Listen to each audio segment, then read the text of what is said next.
Hello बच्चों, class 9 subject science और आपकी ये वर्कशीट नंबर है 33 18 सितंबर 2020 की।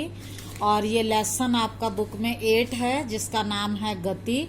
और आज हम जिस टॉपिक को पढ़ेंगे वो है त्वरण या वेग का ग्राफीय प्रदर्शन। तो देखो, सबसे पहले हम इसमें देखते हैं कि ये त्वरण क्या है। आप पहले पढ़ चुके हो कि प्रति इकाई समय का मतलब या तो 1 घंटा या 1 मिनट या 1 सेकंड में वेग में परिवर्तन, मतलब वेग में कितना परिवर्तन आया की माप को त्वरण कहते हैं। त्वरण को हम a द्वारा दर्शाते हैं। तो अब यहां से अगर हम त्वरण का सूत्र लिखते हैं तो ये बनता है प्रति इकाई समय, तो समय बटे में आएगा, में वेग में परिवर्तन ऊपर आएगा कि माप को त्वरण कहते हैं। तो त्वरण a बराबर वेग में परिवर्तन कैसे निकालते हैं। मान लो किसी वस्तु का वेग 30 मीटर पर सेकंड है। 10 मिनट के बाद उसका वेग हो गया 40 मीटर प्रति सेकंड। तो वेग में परिवर्तन आया, कितना आया? 10 बढ़ गया। तो हम कैसे निकालते हैं 10? अंतिम वेग में से प्रारंभिक वेग को माइनस करेंगे। अंतिम जो लास्ट में है, प्रारंभिक जो शुरू में है, और बटे में समय लगाएंगे। अब त्वरण को नापने के लिए मात्रक क्या लेते हैं?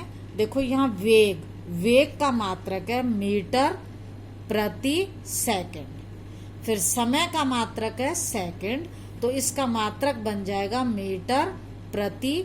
अब ये जो बटे में था ये स्क्वायर हो जाएगा, सेकंड और सेकंड स्क्वायर, तो ये होगा मीटर पर सेकंड स्क्वायर या ms-2।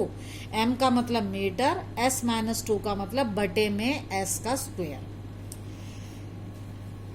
अब यहां पर है ये वेग क्या होता है? वेग आपको मालूम है विस्थापन बटे समय। और चाल के बारे में भी आपको मालूम है, चाल होती है दूरी बटे समय। देखो, वैसे तो दोनों एक जैसे हैं लेकिन दूरी और विस्थापन अलग अलग हैं। दूरी अदिश है और विस्थापन सदिश है। अब यहाँ पर पिछली वीडियो में आपने देखा था कि जब हमने चाल का ग्राफ बनाया था तो हमने ये दूरी बटे समय है, दूरी को लिया था y अक्ष पर और समय को लिया था x अक्ष पर। अब यहाँ हमें त्वरण का ग्राफ बनाना है तो हम वेग को लेंगे y अक्ष पर और समय को लेंगे x अक्ष पर।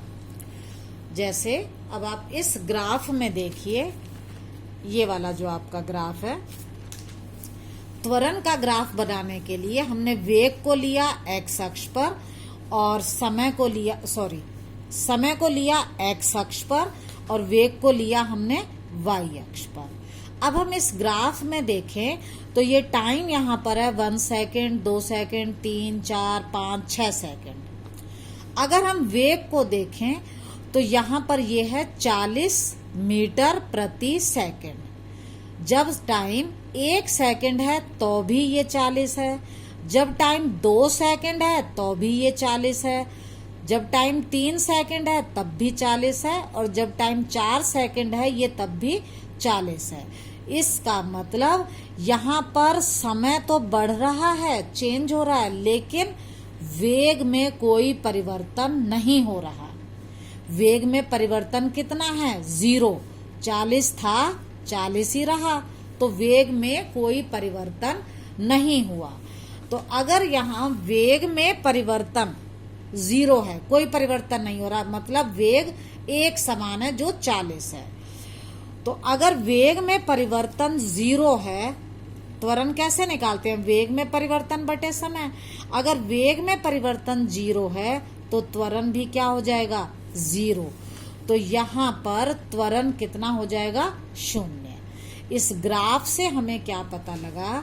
यदि कोई वस्तु एक समान वेग से चलती है या एक समान चाल से चलती है तो उसका त्वरण 0 होता है। 0 क्यों होता है? क्योंकि वेग में परिवर्तन हो ही नहीं रहा।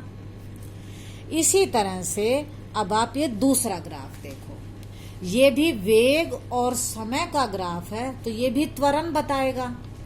अब यहाँ पर क्या हो रहा है, देखो जब समय 1 सेकंड हुआ तो वेग 0 से 4 कितना परिवर्तन हुआ, 4 मीटर प्रति सेकंड। फिर समय 1 सेकंड और बढ़ गया और वेग में परिवर्तन हुआ 4 से 8, कितना परिवर्तन हुआ, 4। फिर तीसरे सेकंड में क्या हुआ, परिवर्तन हुआ 8 से 12। हर बार परिवर्तन एक जैसा है, वेग में परिवर्तन हर बार कितना है, 4। तो ये हुआ एक समान त्वरण। और जब कोई वस्तु एक समान त्वरण से गति करती है तो हम उसकी गति को कहते हैं त्वरित गति, और इसका ग्राफ एक सरल रेखा में होता है। पेपर में ये ग्राफ बनकर आ जाता है और आपको इसका नाम लिखना होता है कि पहचानो ये ग्राफ क्या दर्शाता है। तो देखो आप कैसे करोगे, जब भी सरल रेखीय ग्राफ है और यहाँ पर आ रहा है वेग और समय, तो वेग और समय का ग्राफ हमको बताता है त्वरण, क्योंकि सरल रेखा में है तो ये एक समान त्वरण हो जाएगा। अब तीसरा ग्राफ देखो, इस ग्राफ में क्या है, देखो वेग और समय, तो बता तो ये त्वरण ही रहा है, लेकिन त्वरण में क्या है, अभी तक आप देख रहे थे ग्राफ ऊपर की तरफ जा रहा था, इसमें ग्राफ नीचे की तरफ आ रहा है, तो मतलब ये ऋणात्मक त्वरण है।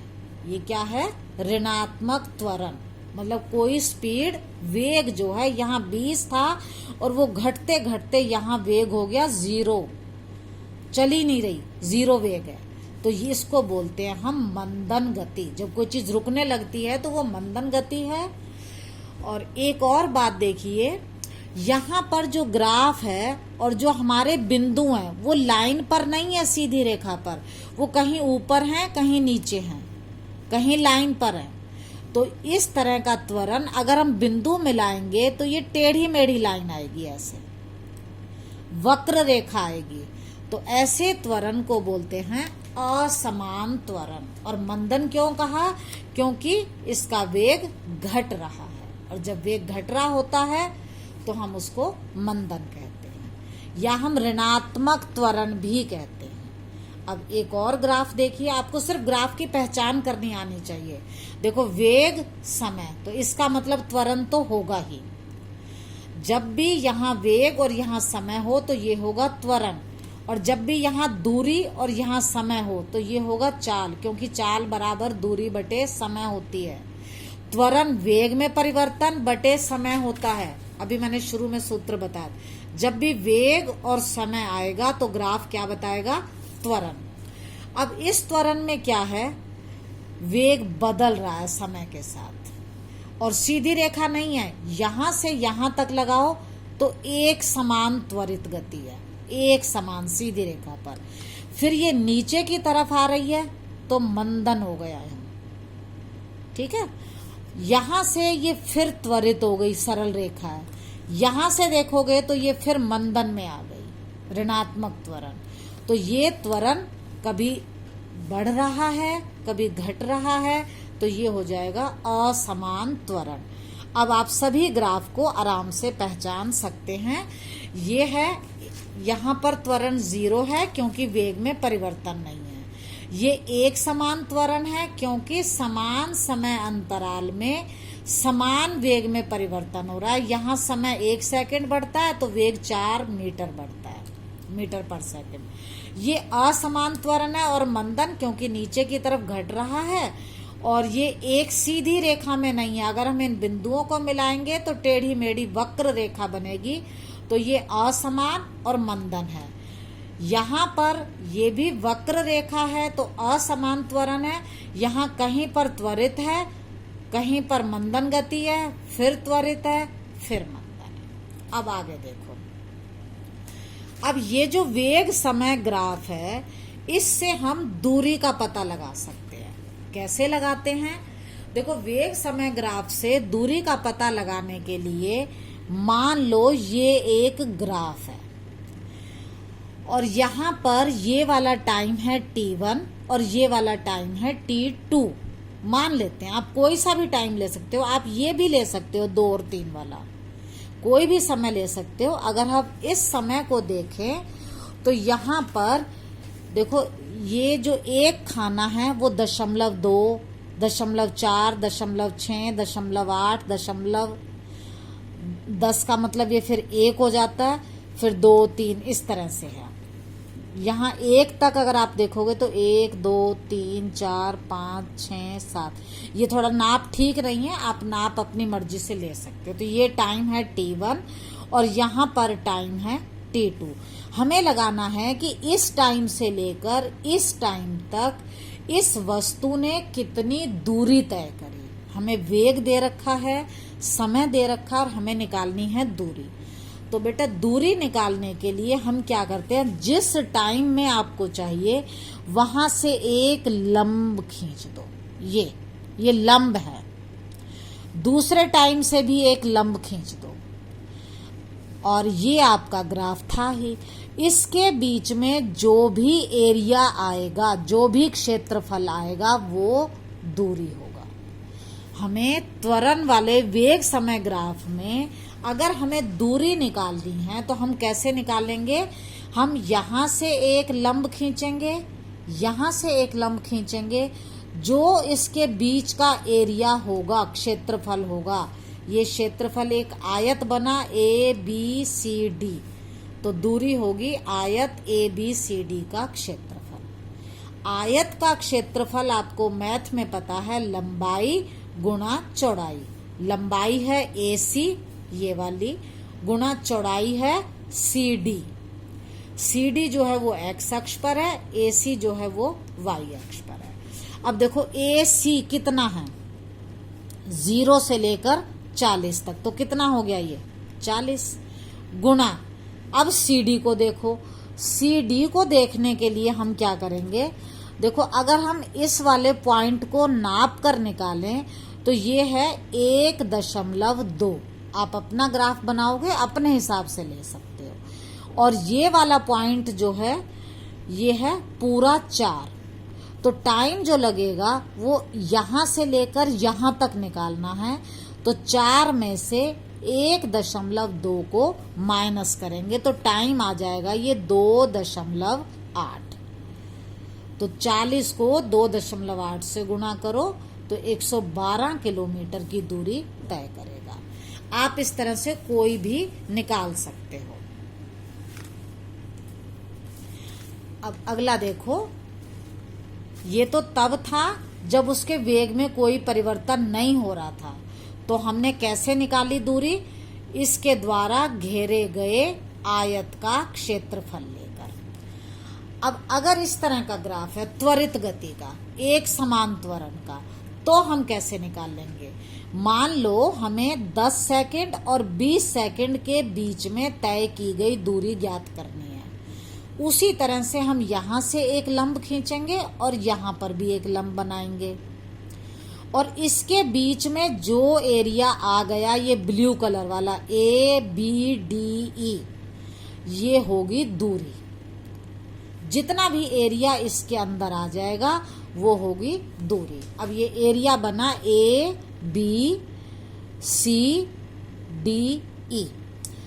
अब क्योंकि ये इस आकृति का तो हमें पता नहीं कि वर्ग है, आयत है, क्या है, तो हमने क्या किया, एक लाइन ये और खींच ली। तो अब ये तो बन गई आयत और ये बन गई त्रिभुज।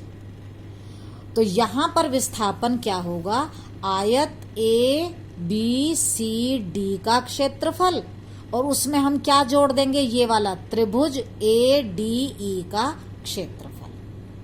ठीक है, दोनों को हम जोड़ देंगे। अब आयत ABCD का क्षेत्रफल निकालेंगे तो AB कितना है, 0 से लेकर 20 तक। ठीक है, फिर है ये BC कितना है, ये 10 है, ये 20 है, तो हम 20 में से 10 को माइनस करेंगे तो ये आ जाएगा 10। यहाँ पर अगर हम ग्राफ को थोड़ा बड़ा करके देखें तो ये एक निशान आगे है तो ये 12 हो रहा है, कोई बात नहीं, आप ऐसे ही कर सकते हो। प्लस फिर हम लेंगे इस त्रिभुज का क्षेत्रफल। त्रिभुज का क्षेत्रफल होगा 1/2 गुणा आधार गुणा ऊंचाई। ये आप मैथ में पढ़ चुके हो त्रिभुज के क्षेत्रफल के लिए। 1/2 गुणा आधार गुणा ऊंचाई। आधार है ये वाला AD, और AD कितना है, जितना ये BC है।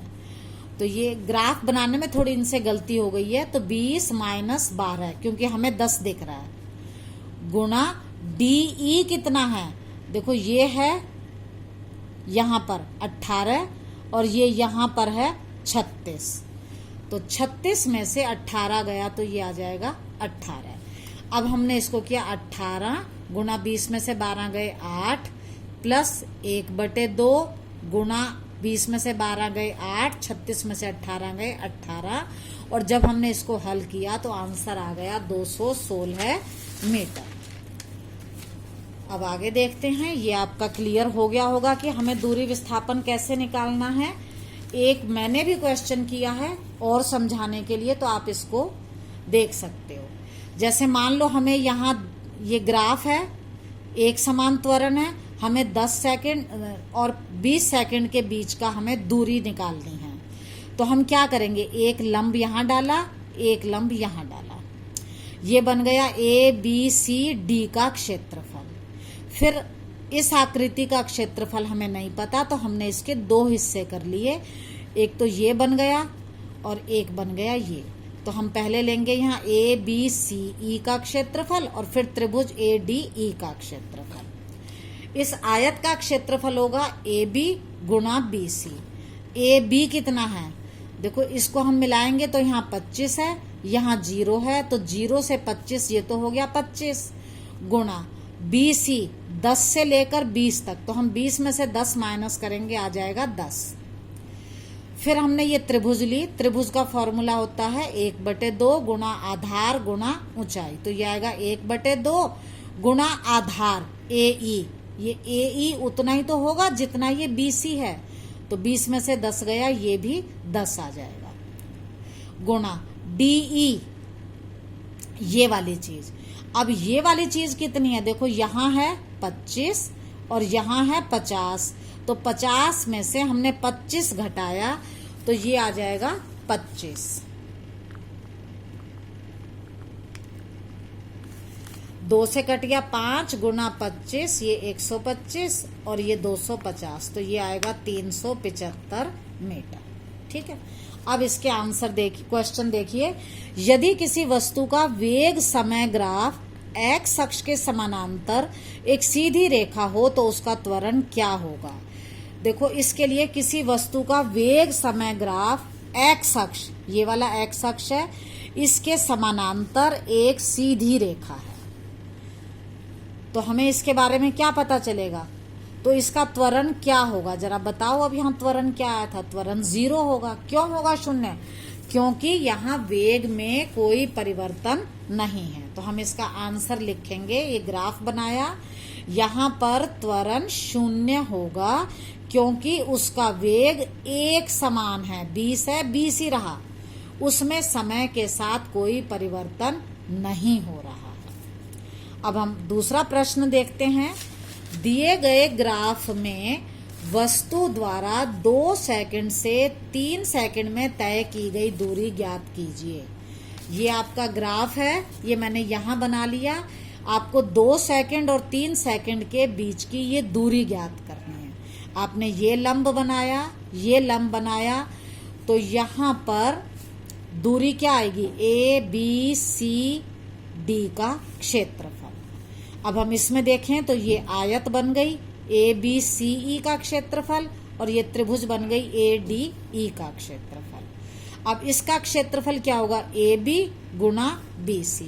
इसका क्षेत्रफल क्या होगा त्रिभुज का, 1/2 गुणा आधार है AE गुणा ऊंचाई है DE। अब देखो AB कितना है 8, BC कितना है 2 से 3, तो 3 में से 2 घटाया 1 प्लस 1/2 गुणा AE कितना है जितना BC है, और ये कितना है 3 और ये है 2, तो कितना बचा 1 गुणा DE 8 से लेकर 12 तक, तो 12 में से 8 गए 4। इसको हल करोगे तो ये आपका आंसर आ जाएगा 10 मीटर। तीसरा प्रश्न, वेग समय ग्राफ का ढाल कौन सी भौतिक राशि को दर्शाता है? मैंने शुरू में ही बताया था, त्वरण है वेग में परिवर्तन बटे समय। जब हम वेग और समय का ग्राफ बनाएंगे तो वो हमें क्या बताएगा? त्वरण। तो इसका आंसर होगा त्वरण। चौथा प्रश्न है, किसी वस्तु की त्वरित और मंदन गति को वेग समय ग्राफ द्वारा दर्शाइए। देखो, ये त्वरित गति के लिए है ग्राफ, सरल रेखा में होगा, इधर वेग लेंगे, इधर समय। मंदन गति में ग्राफ नीचे की तरफ आएगा, ऋणात्मक, ये वेग है और ये समय है। ओके बेटा।